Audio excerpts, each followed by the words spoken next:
அனைவருக்கும் வணக்கம்.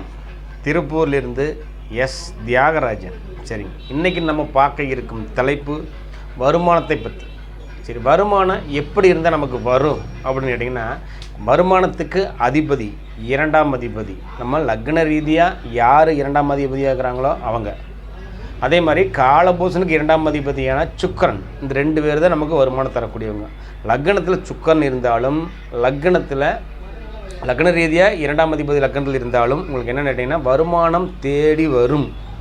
வருமானத்தை தேடி இவர் போவார். இதுதான் உங்களுக்கு ஒரு விதி.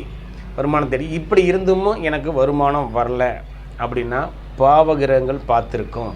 அதனால் நம்ம என்ன பண்ணோம்னா, வருமானத்துக்கு அதிபதியான சுக்கரன் நம்ம ஸ்ரீரங்கம் கோயிலுக்கு வெள்ளிக்கிழமை நாள் காலையில் 6 to 7 இந்த டைமில் போய் ஸ்ரீரங்கம் பெருமாளை வழிபட்டுட்டு வாங்க.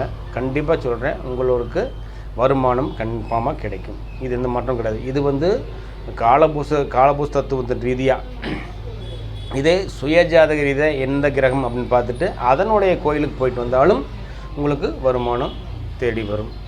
வீடியோ பிடிச்சிருந்தா ஒரு லைக் பண்ணுங்கள், ஷேர் பண்ணுங்கள், மறக்காமல் ஒரு சப்ஸ்கிரைப் பண்ணுங்கள். நன்றி நண்பர்களே.